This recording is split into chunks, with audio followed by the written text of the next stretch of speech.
El próximo 10 de mayo se celebrarán elecciones para los distritos escolares en todo Delaware.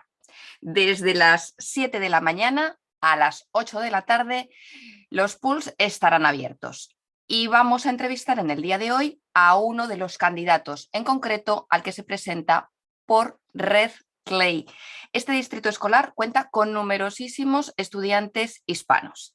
Así que tenemos el gusto de entrevistar para hoy en Delaware, en el día de hoy, al profesor Vic Leonard Sr. Good morning, Mr. Leonard. How are you? Good morning. I'm fine, thank you. And you? We know that you are very busy these days, so we are going with the questions for you.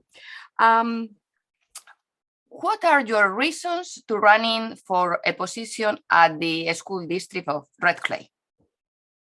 Well, being a retired teacher, I had 20 years experience I had upon high school as a science teacher, a wrestling coach, girls softball coach, and assistant football coach. So we don't have many educators on the school board, which is unfortunate. They don't have that firsthand experience in the front lines with the kids, but they're making decisions for the kids. So that doesn't really jive with me. So I talked to my wife, who's retiring this June. I retired last June, about going on a school board. First reaction was, "What? Are you crazy?" But I said, "No, I cannot stand by and watch what's happening to our schools. Our schools are going downhill. Our achievement with our students, behavior issues are up. And I don't hear anything like that at the school board meetings. I've been attending the school board meetings the last few months, and these items never come up. And I want to know why. Why aren't these items coming up? Our performance is way down in our schools. Right now, what the biggest thing that stands out to me, if I look on the state website, is the report cards for the schools. And I see a disparity of the traditional schools in AI, the high schools, AI, McCain, and Dickinson.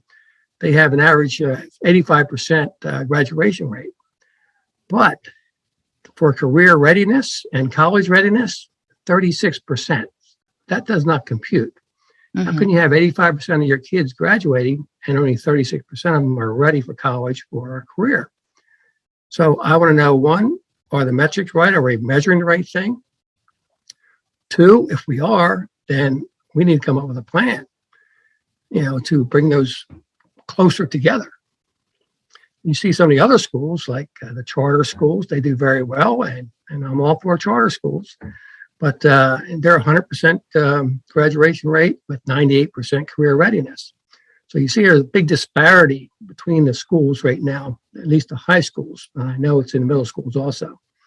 So some of the things that I've seen, my first 10 years versus my second 10 years in the classroom, the biggest difference I saw was family participation in the school system itself. First 10 years, I was a wrestling coach. I retired in 2010. I started in 2000. I had 30 or 40 parents on my boosters. They were very involved. All the parents were very involved. We were third in the state in academics behind charter and DMA. This is AI High. And then, and it was great. Everything was up. Participation in sports was up. The stands were packed at the football games. We had 300 kids in our band.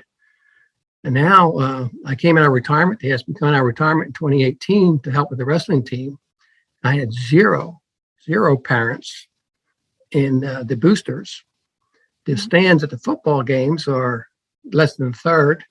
And the band, who used to be world renowned, 20 kids, from 300 to 20 kids. So something's not right somewhere. And the thing that gets me, no one's talking about this on the school board. And I don't know why with this disparity, but that's one of the biggest reasons I want to get on the school board so I can make a difference. And again, I feel we need to find ways to bring the parents back into the mix, get rid of the variables or the barriers. One could be transportation. They can't get to the schools. Two, it could be childcare. If they need childcare so they can make it to the meetings or bring the meetings to them. LACC or the West End Neighborhood House, take it to them where they can be involved. Or is it a language barrier?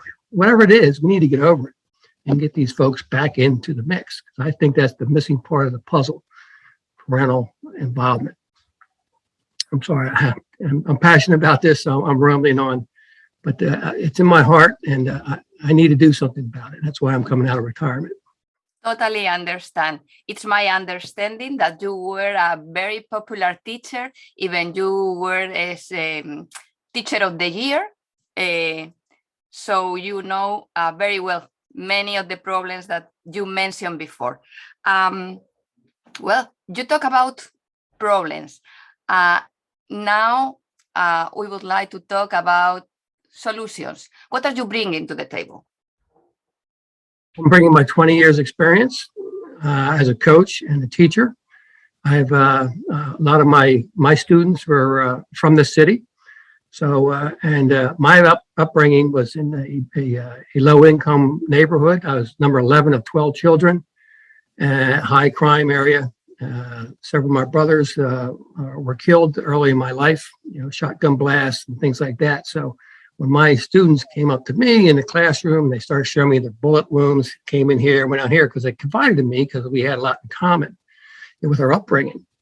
And it just broke my heart hearing some of these stories from these kids and what's happening in the city. And we have a mix of AI High. And I talk about AI High, but it's all the schools, a mix of Hocus, the suburban areas, and the city. And they're in the same classroom. And when they start talking about their experiences, one cannot understand the other.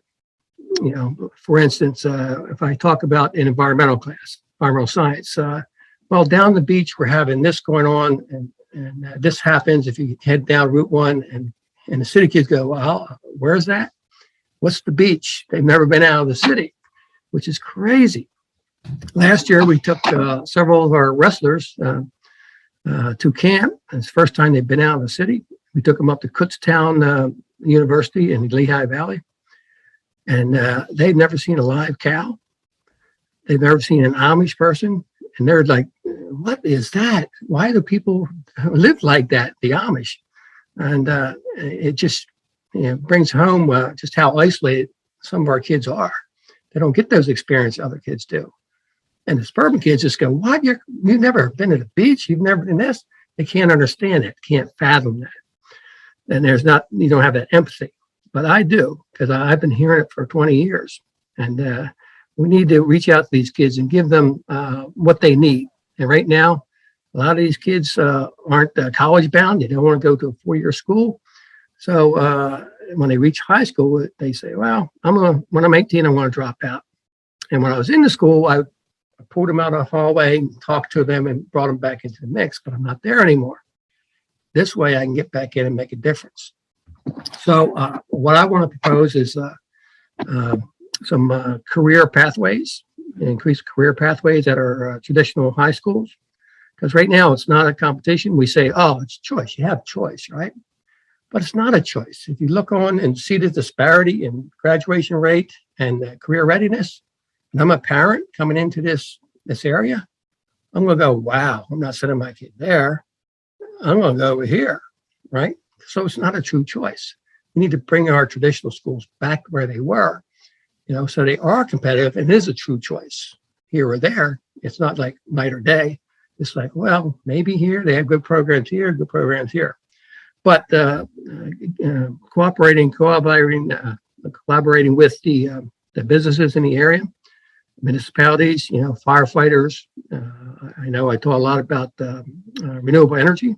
Start programs where they design solar panels for homes, installation, technicians in the hospitals with Christiana Care. Dupont wants to do some programs with us, for technicians. So give them a hope, a 2-year certificate where they say, yes, I now have a pathway. I have a job waiting for me when I get out of school instead of dead ends. So that's one big thing. 2, we need to hold our administrators accountable, and the school board. I don't think they've been held accountable right now. So I want them to start answering questions about the disparity in our kids. Why are some schools there's no gap. In other schools, you got a 50-point gap. Why is that? Is it resources or what is it? So that's another thing, accountability and the school board. I haven't seen much from the school board. I haven't heard the meetings I've been to, haven't heard anything about our traditional schools, and what we're going to do about them. So those are some of the things I want to do. I want to come on the school board. Accountability, more opportunities for our kids, realistic opportunities. That if they don't want to go to 4-year school, what's their other option? And the techs are pretty full and they're pretty selective. So let's bring some other options to our schools, traditional schools. So there is hope for everybody. And the last minute of this interview is for you. You can add anything that you want to say to tell to our audience and encourage people to go to the polls. Well, as I said, you need an educator who's been in the classroom to make decisions for educators and for our kids. Who knows best than the teachers and the educators, right? So a vote for me is vote for our kids. So I encourage you to come out May 5th, and it's going to be a close race. The people I'm running against aren't educators, but I've been there. I know what works in the classroom and what doesn't, and I will hold everyone accountable in the school board and in the district office to make a difference. And that's just the way I am. That's the way I coach. That's the way I talk. So please come out and support me, because I am here for the kids, and that is it, just for the kids. Thank you. Thank you for your time. We know that you are very busy, so decirle a la gente que vayan a votar, and good luck for this coming Tuesday. Tuesday, get out and vote. Thank you for this interview. I appreciate it.